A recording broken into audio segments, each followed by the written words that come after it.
মহা ধুমধামে শ্রী শ্রী রাধারমণ গোস্বামীজির 111তম আবির্ভাব উৎসব উদযাপিত বারুইগ্রামে।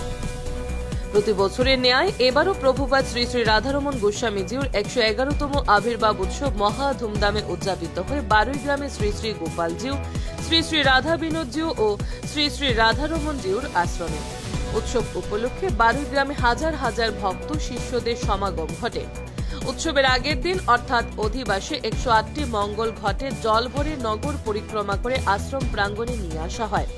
তারপর প্রভুর স্নান, উপাসনা ইত্যাদি কার্যসূচি বেশ সুষ্ঠুভাবে সম্পন্ন হয়।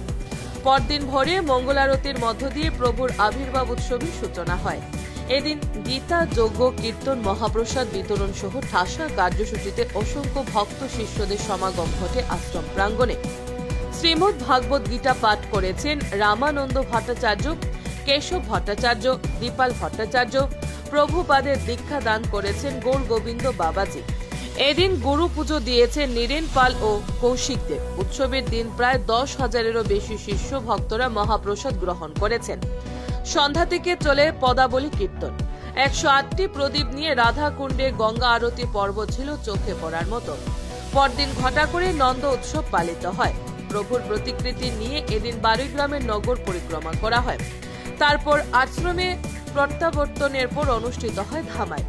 এই 3 দিনের উৎসব কার্যসূচিকে সফল করে তুলতে স্থানীয় শিষ্যরাও স্বেচ্ছায় শ্রমদানে এগিয়ে আসেন এবং সবার সার্বিক সহযোগিতা বেশ সুন্দরভাবে সম্পন্ন হয় প্রভুর আবির্ভাব উৎসব। Bureau report, Nababarta today.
কথা কইছে তুই আমারে গিয়া যাবে কইছ আমি